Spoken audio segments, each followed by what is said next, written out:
Exam 7 फरवरी या 8 फरवरी 2026 को है।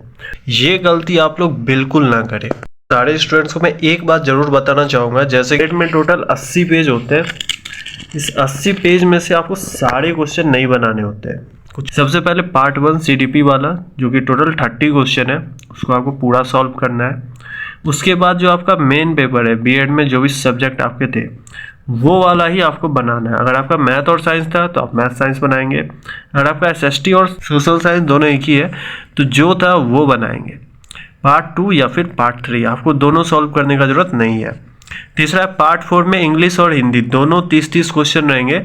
बट आपने अगर लैंग्वेज 1 में इंग्लिश चुना है तो आपको हिंदी के क्वेश्चन लैंग्वेज 1 के सॉल्व नहीं करने हैं, और लैंग्वेज 2 में अगर आपने हिंदी चुना है तो आपको उसके इंग्लिश क्वेश्चन करने की ज़रूरत नहीं है। इसमें यूसी का पेपर है, उसमें बहुत सारे स्टूडेंट ने पार्ट 1, पार्ट 2, पार्ट 3 तक बना दिया था, जो कि उनकी सबसे बड़ी गलती थी।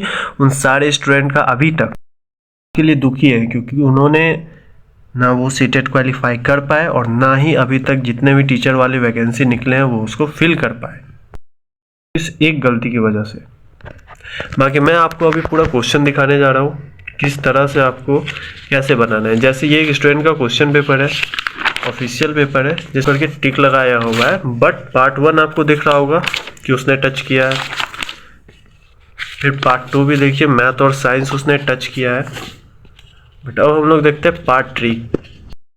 पार्ट 3 जैसा कि देख सकते हैं, सोशल स्टडीज और सोशल साइंस। देखिए उस पेपर को उसने जरा सा भी टच नहीं किया, कहीं पर भी पेन या पेंसिल के निशान आपको नहीं दिख रहे होंगे।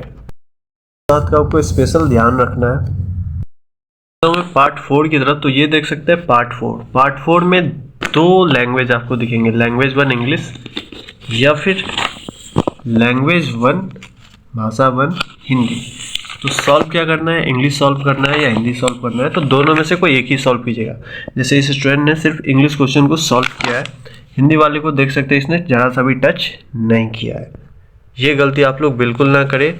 जैसा मैं बता रहा हूँ इस वीडियो में, आपको उसी तरह से एग्जाम देना है। पार्ट की तरफ बढ़ते हुए, जैसा कि देख सकते हैं पार्ट 5 में लैंग्वेज 2 इंग्लिश सेम, क्योंकि उस स्टूडेंट ने लैंग्वेज 1 में इंग्लिश रखा था, इसलिए उसने लैंग्वेज 2 के इंग्लिश को टच नहीं किया है। उसने लैंग्वेज 2 में जो टच किया है वो है भाषा 2 हिंदी।